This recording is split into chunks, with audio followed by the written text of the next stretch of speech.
Bullies spit on the new kid, their biggest mistake. Fabian Reeves kept his head down as he navigated the crowded hallways of Westlake High School.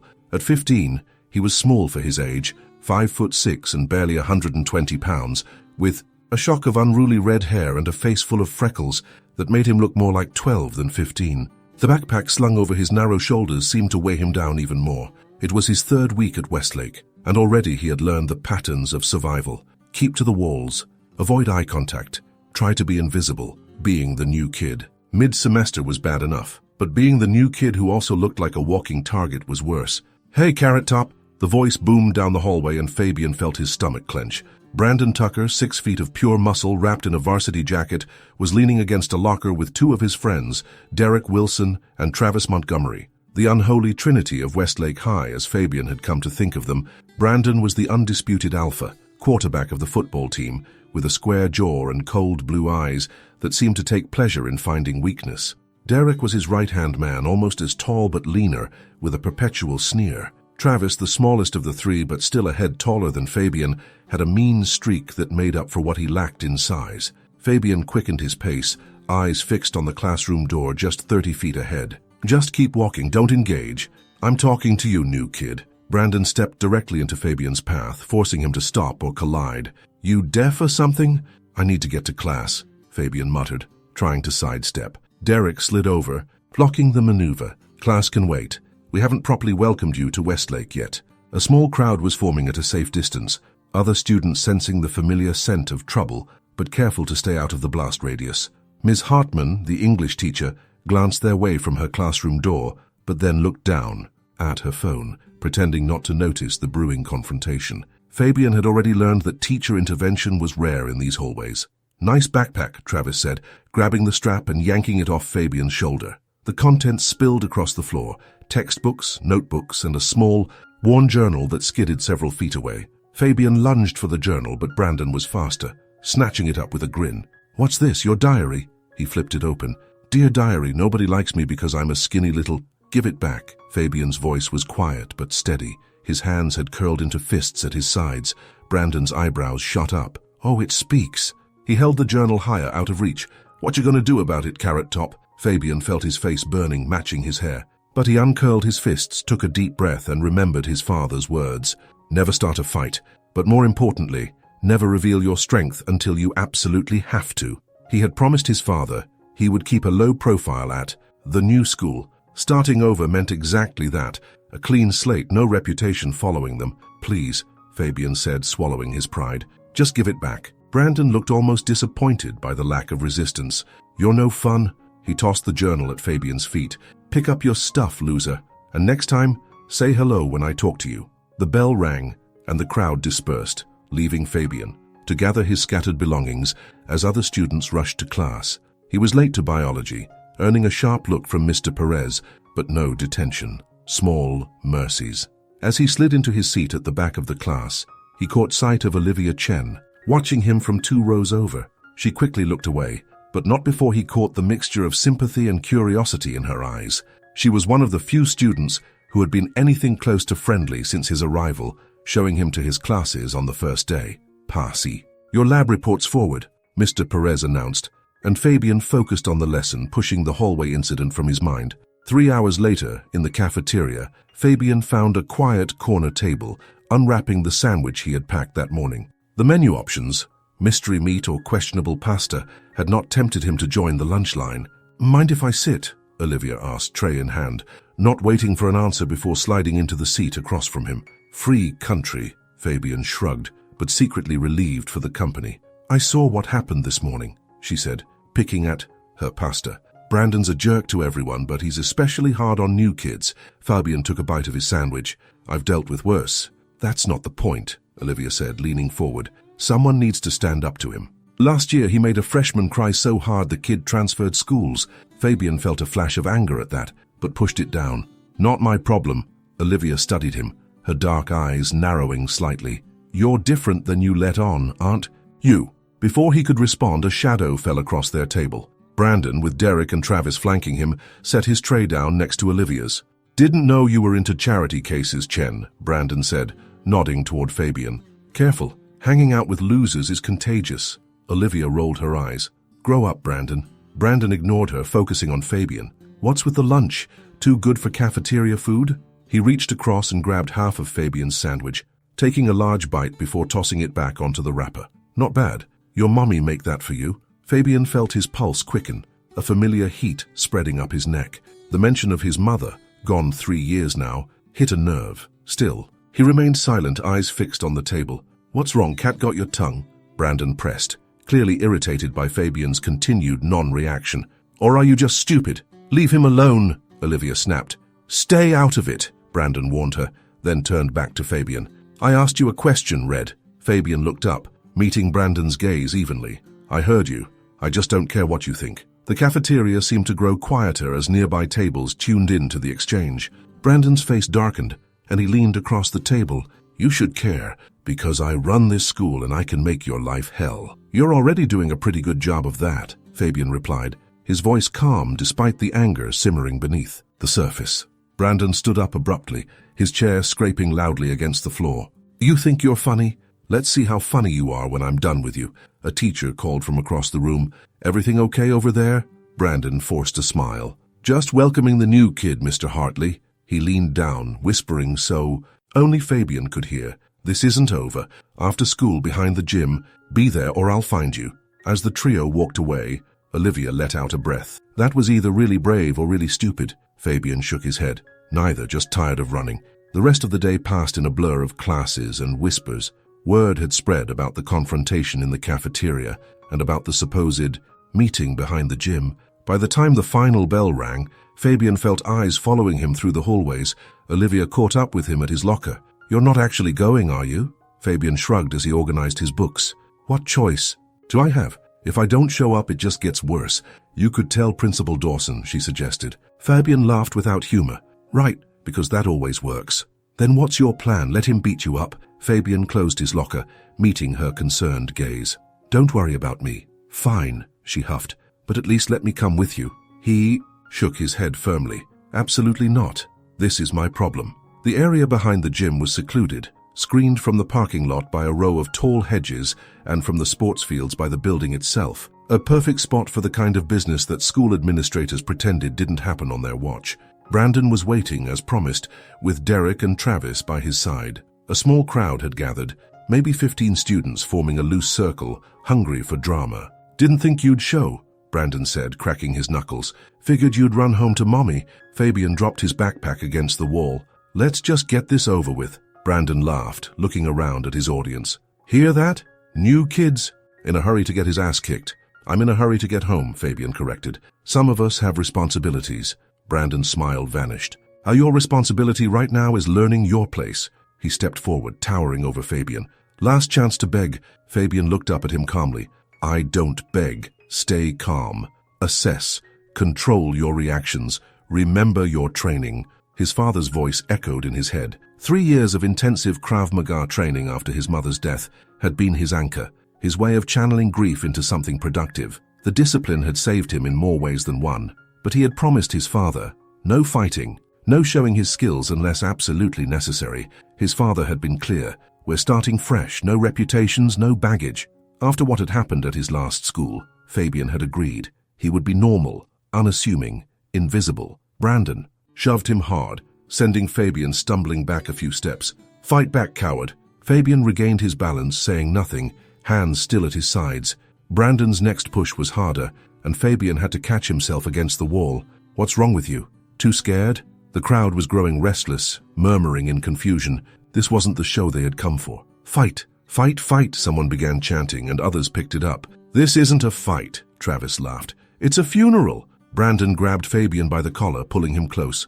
You think you're tough? Standing there like some kind of martyr. Fight back. Fabian met his gaze steadily. No. With a growl of frustration, Brandon released him with a shove, then paced back and forth. You know what? You're not even worth it. He turned to the crowd. Show's over. New kid's too chicken to even try.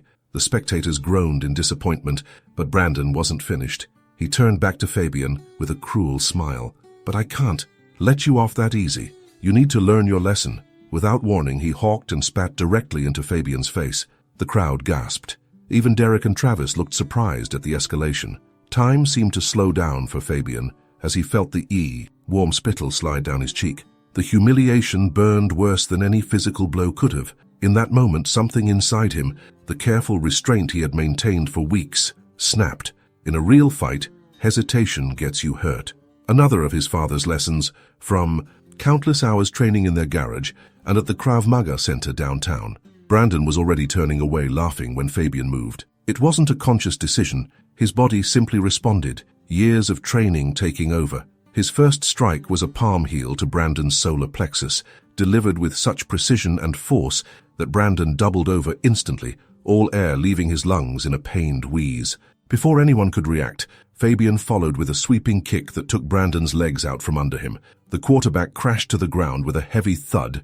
Derek lunged forward, but Fabian was ready, stepping inside his reach and driving. An elbow into his ribs before twisting his arm behind his back and forcing him down beside Brandon, who was still struggling to breathe. Travis hesitated, eyes wide with shock, before charging forward with a wild swing. Fabian easily dodged, caught his arm, and used Travis's own momentum to flip him over his hip. Travis landed hard on his back, the impact knocking the wind out of him. The entire sequence had taken less than 10 seconds. The crowd stood frozen in disbelief. Fabian hadn't even broken a sweat.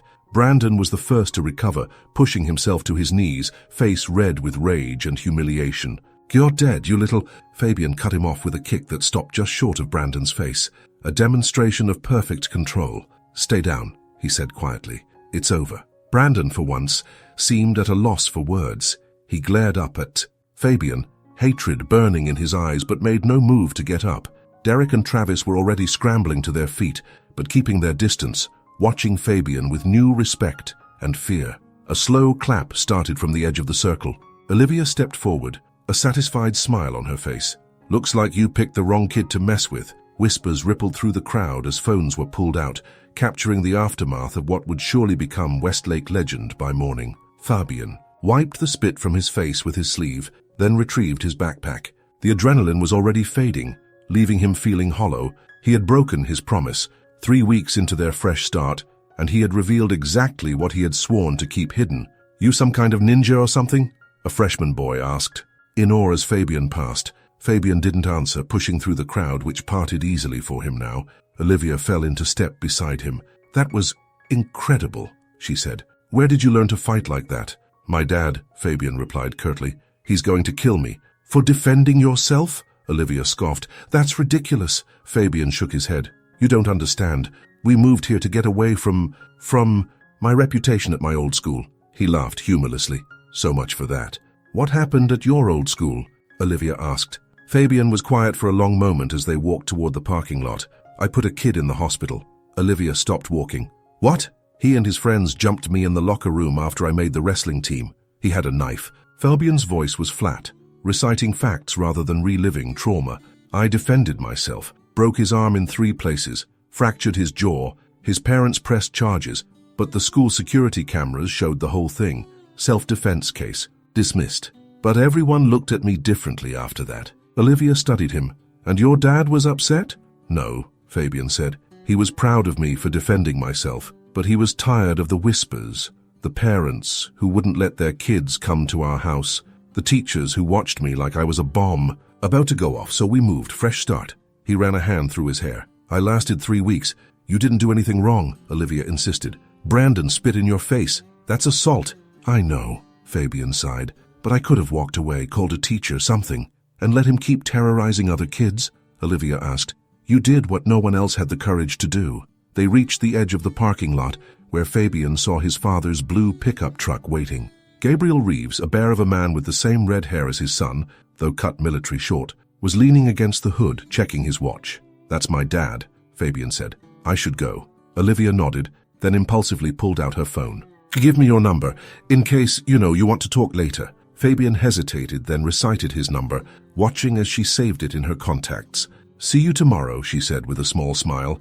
"If you're not grounded for life." The drive home was silent for the first few minutes. Fabian could feel his father's sideways glances, but focused on the road ahead. Finally, Gabriel cleared his throat. "Got a call from your principal right before I picked you up." Fabian winced. "Already?" News travels fast. Gabriel's voice was neutral, giving nothing away. "Want to tell me what happened?"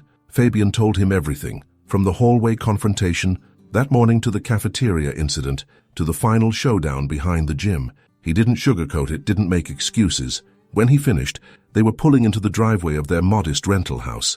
Gabriel turned off the engine but made no move to get out. "You broke your promise." "I know." Fabian stared at his hands. "I'm sorry." Gabriel was quiet for a long moment. "You're not sorry you fought back? You're sorry you broke your word to me?" Fabian looked up, meeting his father's gaze. "Yes." A small smile tugged at the corner of Gabriel's mouth. "Good. At least you're honest." He sighed, running a hand over his face.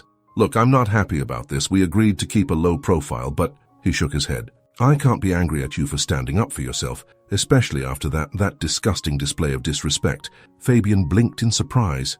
"You're not mad?" "I didn't say that." Gabriel's expression grew serious. "I'm concerned about what happens next. Principal Dawson seemed to think you were some kind of martial arts prodigy based on the descriptions she got. She wants to talk to both of us tomorrow morning." Fabian groaned. "Great. Hey." Gabriel put a hand on his son's shoulder. "We'll deal with it. Together. Just like we've dealt with everything else."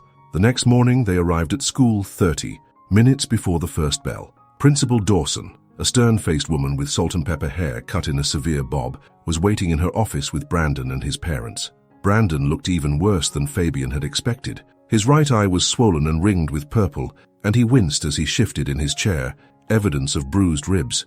His father, a stocky man in an expensive suit, had his hand on Brandon's shoulder in what looked like a show of support, but seemed to be gripping too tightly to be comfortable.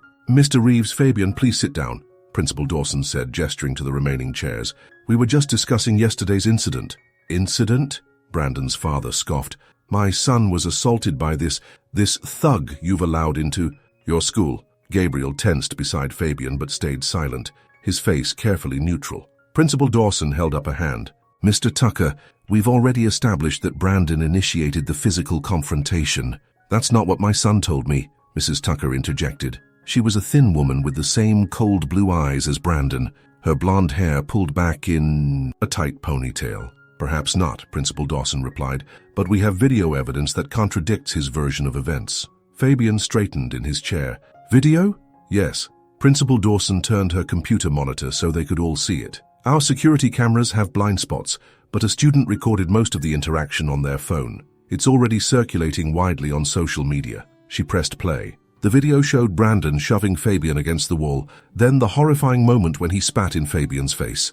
What followed was a blur of movement that ended with all three bullies on the ground and Fabian standing victorious. The video ended with Brandon's threat and Fabian's controlled kick that stopped short of contact.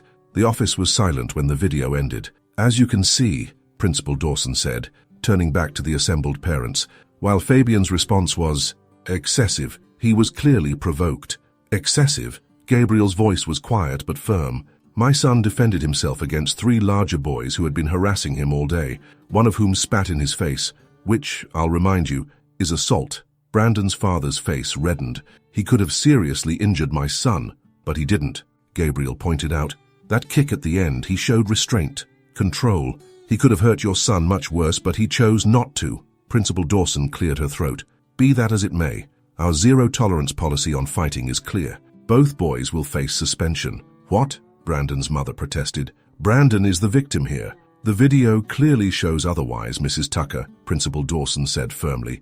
"Brandon initiated physical contact and escalated the situation significantly. He will be suspended for 2 weeks. Fabian, for responding with violence rather than seeking help from a teacher or other authority figure, will be suspended for 3 days. Fabian exchanged a look with his father. It was better than they had expected. "Additionally," Principal Dawson continued, "Brandon will be required to attend counseling sessions upon his return, and he will be removed from the football team for the remainder of the season." "You can't do that," Brandon's father slammed his hand on the desk. "The team needs him for state." "I can and I will," Principal Dawson replied calmly. "Actions have consequences, Mr. Tucker. Perhaps if you had taught your son that lesson sooner, we wouldn't be here today." The meeting ended shortly after, with the Tuckers storming out in barely contained rage.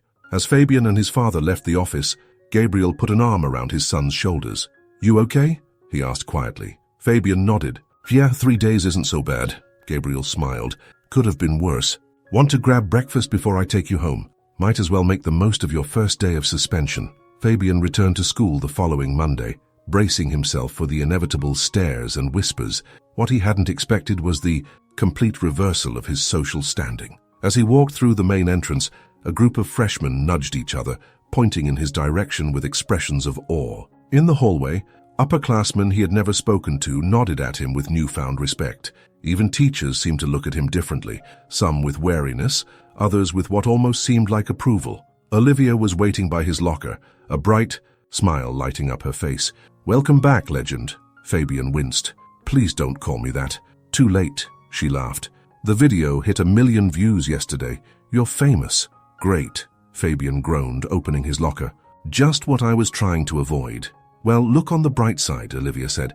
"No one's going to mess with you now." She was right. Throughout the day, Fabian noticed how other students gave him a respectful berth in the hallways.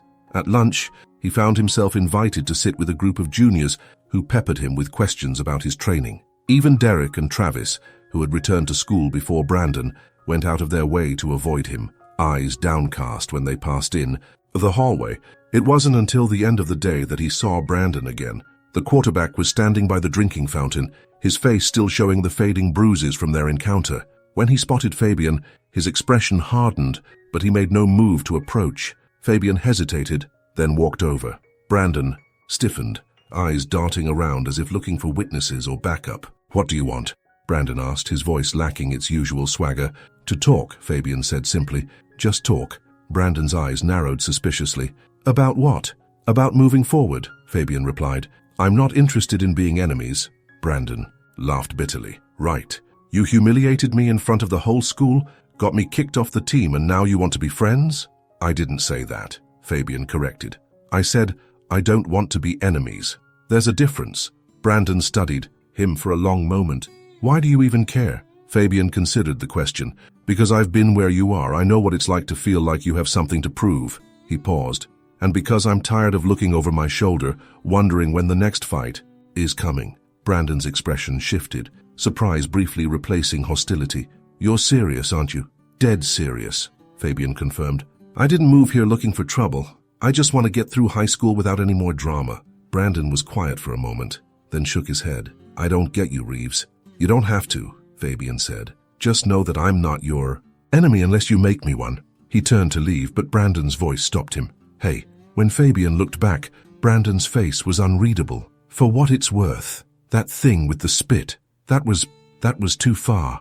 It wasn't quite an apology, but it was something." Fabian nodded once in acknowledgement, then continued down the hall. The next few weeks saw a gradual but definite shift in the social dynamics at Westlake High. Brandon, stripped of his football status, lost much of his influence, though a core group of loyal friends still surrounded him. He didn't exactly become friendly with Fabian, but the hostility faded into a wary respect. They would never be friends, but they had reached an understanding. Derek and Travis, without Brandon's leadership, largely kept to themselves. The hallways became safer spaces, not just for Fabian but for other students who had suffered under their reign. 1 month after the incident, Fabian sat with his father on their small back porch, watching the sunset. They had been sparring in the backyard. A weekend ritual resumed after a brief hiatus following the school incident. "You're getting sloppy with your right block," Gabriel observed, sipping from a water bottle. "Too much reliance on your left side." Fabian nodded, making a mental note to focus on that in their next session. "Dad? Do you think we did the right thing moving here?" Gabriel considered the question. "I think we did the necessary thing. After what happened with that Carter kid, we needed a change. But now everyone knows what I can do," Fabian pointed out. "Just like before." "Not just like before," Gabriel corrected. "Before you were the kid who put someone in the hospital. Now you're the kid who stood up to a bully and showed restraint." He smiled slightly. "Subtle difference, but an important one." Fabian nodded slowly. "Yeah, I guess so. Besides," Gabriel continued, "the way I see it, you've done some good here. That Tucker kid might actually learn something from all this." "Maybe," Fabian mused. "He almost apologized the other day." Gabriel raised an eyebrow. "Almost?" "Well, he acknowledged that spitting in my face was too far," Fabian said, making air quotes. "For Brandon, that's practically a tearful confession." Gabriel chuckled. "Progress is progress." He grew serious. "You know your mother would be proud of you." Fabian felt the familiar pang at the mention of his mother. "For fighting? For standing up for yourself without losing yourself, Gabriel clarified. For showing strength and restraint in equal measure. That's what we've always trained for, isn't it? Not to hurt, but to protect. Fabian nodded, looking out at the darkening sky. I still miss her. Me too, kiddo, Gabriel said softly. Every day. The following morning, as Fabian walked through the hallways of Westlake High, he noticed a small freshman being cornered by a group of seniors near the gym. Without hesitation, he changed course, approaching the group with quiet confidence. Everything okay here? He asked, making eye contact with the ringleader. The senior, a basketball player Fabian vaguely recognized, sized him up, clearly recognizing him from the now infamous video. Just having a chat with the new kid, he said, taking a step back. No problem. Good, Fabian said mildly, because I'd hate for there to be a problem. The message was clear. The seniors dispersed, muttering among themselves but offering no further resistance. The freshman looked up at Fabian with wide eyes. Thanks, Fabian smiled. No problem, I'm Fabian. Jake, the younger boy replied. I just started last week. Well, Jake, Fabian said, let me show you around. Westlake's not so bad once you know your way. As they walked down the hall, Fabian caught sight of his reflection in a classroom window, standing straight, head up, a quiet confidence in his stance that hadn't been there a month ago. Not the scared, hunched figure trying to be invisible, nor the dangerous fighter his old classmates had feared. Just himself, strong, balanced, and at peace. This is what you taught me, Mum, he thought, to stand tall, even when it's hard. And, for the first time since her death, he felt like he was truly honoring her memory.